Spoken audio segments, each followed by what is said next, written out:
آج پاکستان کی business community ایک مرتبہ پھر منہ دیکھتی رہ گئی اور اسٹیٹ بینک آف پاکستان نے مسلسل 7ویں بار پالیسی ریٹ یعنی شرح سود کم نہ کرنے کا اعلان کیا اور اسے ملک کی تاریخ کی بلند ترین 22% کی سطح پر برقرار رکھا۔ حیرانی کی بات ہے کہ ملک میں پچھلے سال جون سے شرح سود 22% پر منجمد ہے، جبکہ اس دوران مہنگائی کی شرح 38% سے کم ہو کر پچھلے ماہ 21.7% پر آ گئی تھی اور تازہ ترین اطلاعات کے مطابق رواں ماہ کے دوران مہنگائی کی شرح گھٹ کر تقریباً 18% کی شرح تک آ چکی ہے، جو پچھلے 3 سال میں پہلا موقع تھا جب مہنگائی کی شرح سود کی شرح سے بھی کم ہو چکی ہے۔ لیکن مہنگائی کی شرح اس خاطر خواہ کمی کو اسٹیٹ بینک نے بالکل نظر انداز کر دیا ہے۔ اسٹیٹ بینک کے مطابق مہنگائی کی شرح اب بھی زیادہ ہے۔ مانیٹری پالیسی کمیٹی نے موجودہ پالیسی کے تسلسل پر زیادہ زور دیا تاکہ اگلے سال سپٹمبر تک مہنگائی کی شرح کو 5 سے 7% تک لایا جا سکے۔ اسٹیٹ بینک کا کہنا ہے کہ تیل اور اجناس کی عالمی قیمتوں میں اتار چڑھاؤ کا اثر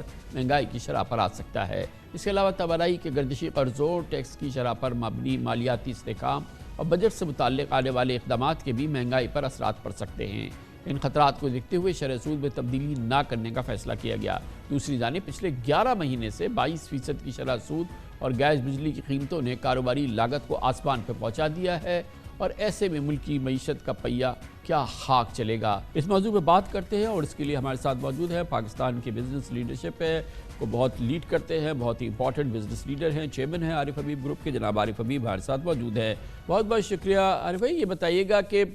بظاہر بہت زیادہ امکان تھا کہ اب یہ کیونکہ انفلیشن اوورآل گریجولی کم بھی ہو رہی ہے اور اطلاعات یہ ہیں کہ جو کرنٹ مہینہ ہے اس میں کافی سگنیفیکنٹ ابھی ہمارے پاس کمی ہے اور پچھلے 7 دفعہ سے جو ہے یہ مسلسل جو ہے یہ مینٹین کیا ہوا تھا پالیسی ریٹ سینٹرل بینک نے، مگر نہ جانے کیوں آج اس کو پھر ایک بار پھر اسی جگہ پہ رکھا گیا ہے۔ بظاہر کوئی اور وجہ نظر آتی ہے؟ جو فنڈامنٹلز ہیں معیشت کے وہ تو شاید اس کو سنبھالا نہیں دے رہے۔ نہیں، بالکل یہ بہت مایوسی ہوئی ہے آج کی جو اس اناؤنسمنٹ سے کہ انہوں نے جو ہے وہ مینٹین کیا ہے۔ اس پہ بالکل ایکسپیکٹیشن تھی کہ 1 سے 2% جو ہے وہ اس میں کمی ہونی چاہیے پالیسی ریٹ میں، اور پرٹیکولرلی اگر جو ہے وہ انفلیشن سے اس کو میجر کیا جاتا ہے تو انفلیشن تو اپریل کا جو ہے وہ 17.5 کے لگ بھگ ایکسپیکٹڈ ہے، تو مسلسل جو ہے وہ 38% سے آپ کو 17.5% جو ہے وہ آ رہا ہے۔ لیکن بہت ہی I think monetary policy committee نے ڈیفینسو اپروچ لیا ہے اور اس میں انہوں نے کہا ہے کہ ہم بجٹ کو دیکھنا چاہیں گے اور ہم یہ دیکھنا چاہیں گے کہ دوسرے جو کنٹریز ہیں وہاں جو ہے وہ ایز آف نہیں ہو رہا ہے۔ پھر یہ مڈل ایسٹ کے جو ہے کہ رسک کو انہوں نے جو ہے وہ محسوس کیا اور اس کی بیسس پر ایک بار پھر جو ہے وہ یہ ڈیسیشن کیا۔ تو آئی تھنک یہ اب آلریڈی بزنسز جو ہیں وہ اس سے بہت زیادہ امپیکٹڈ ہیں، پرٹیکولرلی جہاں کی بورنگ ہے، جہاں جو ہے ریٹیل ڈیمانڈ کی جو ہے وہ مارکیٹس ہیں، وہاں ایشوز جو ہے ہو رہے ہیں، جس میں یہ ٹیکسٹائل، سیمنٹ، اسٹیل جو ہے وہ بہت بری طرح انڈر پریشر ہیں۔ تو اس کی بہت امید تھی اور خود اپنی گورنمنٹ کے لیے جو ہے میں سمجھتا ہوں کہ فسکل اسپیس پیدا کرنے کے لیے یہ بہت ہی اہم ہے کہ انٹرسٹ ریٹ میں گریجول جو ہے وہ کمی ہو۔ تو یہ جو وجوہات ہے اس کو تو بات بھی نہیں کرتا سینٹرل بینک ہمارا کہ ہماری جو ریزنز ہیں انفلیشن کے یا جو خیر وہ بھی کم ہو گئے ہیں، اس وہ تو وجہ کاسٹ پش انفلیشن ہے، وہ وجہ نہیں ہے جو کہ تمام دوسری اکانومیز میں ہے، اور پھر یہ کہ اوورآل بھی اس میں بہتری آئی ہے۔ عام خیال یہ ہے کہ شاید کیونکہ آگے ایک IMF کی میٹنگ آ رہی ہے جس میں کہ ہمیں آخری ٹرانچ ملنی ہے پچھلے پروگرام کی، اور پھر بجٹ ہے اور پھر بجٹ کے بعد بڑا پروگرام جو ہے IMF کا وہ آنا ہے، تو ایک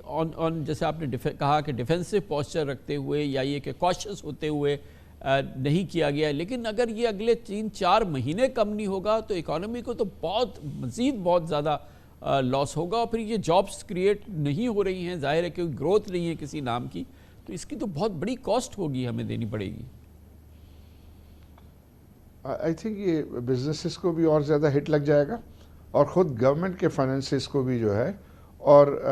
ہٹ لگے گا۔ حالانکہ آپ یہ دیکھیں پچھلے 2-3 دن کے اندر جو اسٹیٹمنٹ تھے خود گورنر صاحب نے جو ہے وہ بتایا کہ انفلیشن جو ہے وہ کم ہو رہا ہے اور جو امپریسولی کم ہو رہا ہے، اور اسی طرح ہمارا کرنٹ اکاؤنٹ ڈیفیسٹ جو ہے وہ پرٹیکولرلی اس وقت جو ہے پچھلے مہینے کرنٹ اکاؤنٹ سرپلس رہا، ریمیٹنسز بہتر ہوئے، ایکسپورٹس میں بہتری ہوئی، اور پھر سب سے بڑی بات یہ ہے کہ یہ کموڈٹیز کے بارے میں بات کرتے ہیں، کموڈٹیز تو پرائسز گر رہی ہیں ابھی، ویٹ کی پرائس بھی جو ہے وہ نیچے ہے، اور دوسری بھی جو ایگریکلچر پروڈکٹس ہیں اس میں کمی آ رہی ہے، ایڈیبل آئل کی پرائس بھی جو ہے وہ کم ہو رہی ہے، تو ہم پروسپیکٹیو دیکھیں تو ان سب میں جو ہے کمی کا رجحان ہے۔ اس کے باوجود جو ہے وہ یہ